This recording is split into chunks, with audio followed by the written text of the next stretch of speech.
তো সেখানে আসলে একসাথে থাকার আর কোনো পথ নাই। আপু যদি তার আমি এই যে কানে ধরছি ভাই, এই যে দেখছেন কান দুটো দেখা যায় না হিসাবের কারণে। ওকে তাহলে কি ভাই আমি ডিভোর্স দিয়ে দিছি, তো নিজে দিছি।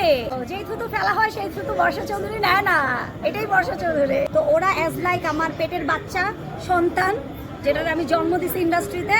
কেমন আছেন? শরীর স্বাস্থ্য কেমন? সবকিছু অনেক ভালো আছে, অ্যান্ড স্পেশালি আজকে অনেক ভালো লাগছে বিকজ আজকে চায়না মল বা আদিল খান, ব্যক্তি আদিল খানের সঙ্গে সেই শূন্য থেকে নিউ মার্কেট থেকে আমার পদচারণা ছিল আলহামদুলিল্লাহ, এবং এটাকে ছোট থেকে বড় হতে দেখেছি, সাথে ছিলাম। So I feel so proud, and specially Adil আসলে অনেক কর্মঠ, অ্যান্ড চায়না মলটা ও যেভাবে করে জাস্ট টুরিতে দাঁড় করায় দিল, like shock. And all the time Adil আমার ভালো সময়, আমার খারাপ সময়, অ্যাজ ফ্রেন্ড, অ্যাজ ভাই, সামটাইমস ছোট ভাইয়ের মতো স্নেহ, সামটাইমস বড় ভাইয়ের মতো এই বর্ষা বইটা করবা না, এই বর্ষা বইটা কেমন করছেন। সো ইয়া অল মানে বলবো যে ও একটা ডিফারেন্ট ক্যারেক্টার। আর আজকে কিন্তু আমি 1.5 বছর পরে, আফটার 1.5 ইয়ার্স পরে কিন্তু আমি কোনো একটা গ্র্যান্ড ওপেনিংয়ে এসেছি। তাও আদিল হচ্ছে আমাকে অনেকবার ফোন করেছে, আপু তোমার আসতেই হবে, আপু তোমার আসতেই হবে। So yeah I am very grateful, and আলহামদুলিল্লাহ আপনাদের সকলের দোয়ায় আমি বেশ ভালো আছি। আর এই যে মাথায় মুকুটটা যে পড়ে আছে, এটাও কিন্তু আমার আদিলের দেয়া। কিনা আপনার আজকের গ্র্যান্ড ওপেনিংটা কি চমক না? আসলে চমক। চায়না মলের গ্র্যান্ড ওপেনিং এ বর্ষা চৌধুরী কেন অন্য কোনো গ্র্যান্ড ওপেনিং এ নাই? Because Adil is very special for me, and China mall আমার জন্য অনেক স্পেশাল। আমি শুরুতেই বলেছি Adil he is a very good person. মাথার মুকুটটা কিন্তু ওই দিছে। সো একটা ভাই কখন বোনকে মাথায় মুকুট পরায়? যখন ওই ভাইটার কাছে বোনটা অনেক কিছু, এখন ব্যস্ত আছে ভিতরে, but yeah is a very good guy. And আপনারা মাত্র শুরু করলাম, দেখা যাক। যদি আপনারা চান, যদি আমার দর্শক আবার চায়, যদি আমার দর্শক আবার ভালোবাসে সেই আগের মতো করে, আসলে দেখেন ডিজিটাল প্ল্যাটফর্ম, সোশ্যাল মিডিয়াটা এমন একটা জায়গা, সেখানে হচ্ছে দর্শকের চাহিদা এবং আমাদের অডিয়েন্সের চাহিদা আমাদের কাছে আসলে কি চাচ্ছে সেটার উপরেই ডিপেন্ড করে। যখন আমি দেখলাম যে আমার অনেক ভুলের কারণে অনেক কিছু হচ্ছে, সো আমি কি করলাম, স্কিপ হয়ে গেছি। And now I am back আলহামদুলিল্লাহ। এখন যদি দর্শক আবার বলে ইয়েস আমরা সেই বর্ষা আপুকে চাই, যেই বর্ষা আপু হাজার নারীর কণ্ঠের ধ্বনি ছিল, ইন্সপিরেশন ছিল, আইডল ছিল।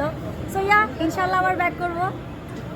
আপু তো অনেকে জানতে চায় যে আপনি নতুন করে আবার সংসার বাঁধবেন কিনা, বা এরকম চিন্তা ভাবনা আছে কিনা?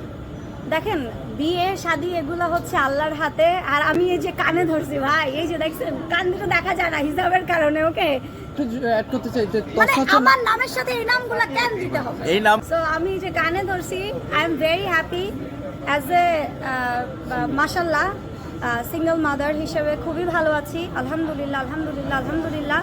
আপাতত আমি আমার ছেলে মেয়েকে নিয়ে ভীষণ রকমের ব্যস্ত আছি, ব্যস্ত থাকতে চাচ্ছি। অ্যান্ড ইন ফিউচারে আমি আসলে প্ল্যান আছে দেশেও হয়তো থাকবো না। আচ্ছা মেয়ের সাথে তার নামটা আমার সামনে দয়া করে নেবেন না, না, আমরা কারণ, দেখেছি বলেছে আপনার পাশে নাকি উনি আছে একটা না সোশ্যাল মিডিয়া। এটা মিথ্যে গুজব। কারণ আপনি নিশ্চয়ই কখনো দেখবেন না ডিভোর্স হওয়া, ইতোমধ্যে 1 বছরের ঊর্ধ্বে হয়ে গেছে ডিভোর্স, এবং যেই মামলা চলমান সেটা ইতোমধ্যে চার্জশিট, মানে মামলা চার্জশিট হয়ে সাক্ষীতে চলে গেছে, ট্রাইব্যুনালে চলে গেছে।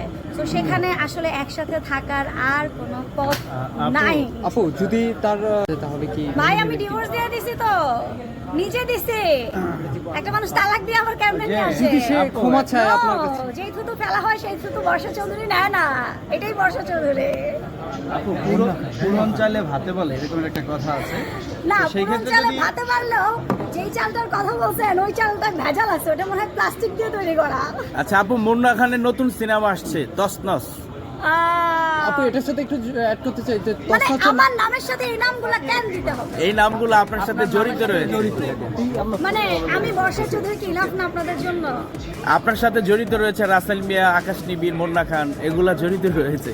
না এদেরকে জড়িত রাখার কিছু নাই। দেখেন সবাই হচ্ছে একটা সিঁড়ি খুঁজে, যেই সিঁড়িটা দিয়ে কিভাবে দ্রুত উঠবে। তো ওরা অ্যাজ লাইক আমার পেটের বাচ্চা সন্তান, যেটার আমি জন্ম দিছি ইন্ডাস্ট্রিতে, এখন ওরা উঠে উঠে বেয়ে বেড়াচ্ছে। দ্যাটস ইট, এর চেয়ে বেশি কিছু না। মুন্না খান পেটের বাচ্চা আপনার? মুন্না খান আমার পেটের বাচ্চার মতোই তো না, কারণ ইন্ডাস্ট্রিতে কজন আপনারা চিনতেন, চিনেছেন কখন? যখন আমার সাথে একটা কাজ হয়েছে, যখন আমার সাথে একটা কাজ সুপার ডুপার ভাইরাল হলো, তারপরে আপনারা চিনেছেন, রাইট? আমি তো রং বলছি না, মানে আপনি বলছেন যে মুন্না খান আপনার পেটের বাচ্চা? অ্যাজ লাইক, মানে আমি সন্তানের মতো করেই তো ইন্ডাস্ট্রিতে তারা ভাইরাল করছি ভাই, এটা তো আপনারা অস্বীকার করতে পারবেন না, পারবেন? হ্যাঁ